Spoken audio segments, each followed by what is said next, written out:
नमस्कारः, सुप्रभातम्। अद्यतनी वार्ताः। NCERT द्वारा नूतनः पाठ्यक्रमः प्रकाशितः। राष्ट्रीय शैक्षणिक शिक्षा परिषद इत्यनेन आगामि शैक्षणिकवर्षस्य कृते नूतनः पाठ्यक्रमः प्रकाशितः।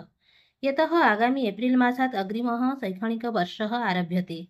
अतः केवलं तृतीय-षष्ठकक्षायाः कृते एव नूतनानि पाठ्यपुस्तकानि उपलभ्यन्ते। अन्यस्य कस्यचित् वर्गस्य पुस्तकेषु परिवर्तनं न भविष्यति। प्रधानमन्त्रिणा महती घोषणा कृता। LPG इन्धनस्य मूल्यं न्यूनम् अभवत् इति सूचना अस्ति। महिला दिवसस्य अवसरे केन्द्रसर्वकारेण LPG इन्धनस्य मूल्यं 7 रूप्यकाणां न्यूनीकरणं कृतम् अस्ति। महिला दिवसस्य दिने माननीय प्रधानमन्त्रिणा महती घोषणा कृता। परन्तु अन्ताराष्ट्रिय महिला दिवसस्य अवसरे केन्द्रसर्वकारेण LPG इन्धनस्य मूल्यं न्यूनीकृतम्। प्रवर्तननिदेशालयस्य निग्रहे स्थित्वा कार्यसञ्चालनम्। केजरीवालः प्रवर्तननिदेशालयस्य निग्रहे स्थित्वा प्रथमः अधिकारिक आदेशः प्रकाशितवान्। जलसंसाधनविभागाय निर्गतः आदेशः। अस्मिन् विषये पत्रकारसम्मेलनस्य सम्भावना वर्तते। बन्दीरूपेण स्थित्वा अपि केजरीवालः मुख्यमन्त्रिपदं न त्यक्तवान्। 3 दिवसानन्तरम् एषः आदेशः प्रकाशितः। बालकचौरं युवकं जनाः गृहीतवन्तः। गञ्जाम खलिकट नगरे बालचोरी आरोपेण स्थानीयनिवासिनः एकं युवकं गृहीत्वा ताडितवन्तः।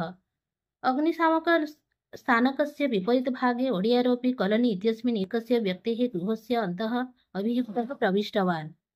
स्थानीयवासिनः बालकस्य चौर्यं कर्तुं प्रयतमानं युवकं गृहीतवन्तः। युवकः अन्यराज्यस्य भवति। प्रातःकालिकः भूकम्पः 6.9 तीव्रता अभिलेखः। रविवासरे प्रातःकाले भूकम्पेन पापुआ न्यूगिनी देशः कम्पितः। गणमाध्यमेन प्रकाशितः प्रातःकाले पापुआ न्यूगिनी देशस्य जनानां निद्रा प्रबलभूकम्पेन भग्ना अभवत्। रविवासरे पापुआ न्यूगिनी देशे प्रचण्डभूकम्पः अनुभूतः। जर्मनी देशस्य भूविज्ञान संशोधनकेन्द्रस्य अनुसारं भूकम्पस्य परिमाणं रिक्टर मापेन 6.9 इति ज्ञातम्। मस्को नगरस्य विनाशस्य दृश्यं सम्मुखम् आगतम्। रूसस्य राजधानी मस्को नगरे आतङ्कवादिनाम् आक्रमणस्य छायाचित्रं प्रकाशितवान्। इदं छायाचित्रम् आतङ्कवादी सङ्घटनेन ISIS इत्यनेन प्रकाशितः अस्ति। मस्को नगरस्य सभागृह संकुल माल् मध्ये प्रवेशं कृत्वा 4 आतङ्कवादिनः वधस्य भयानकं छायाचित्रं सर्वान् स्तब्धं कृतवान्। मद्यपानं कृत्वा 20 अधिक जनाः मृताः।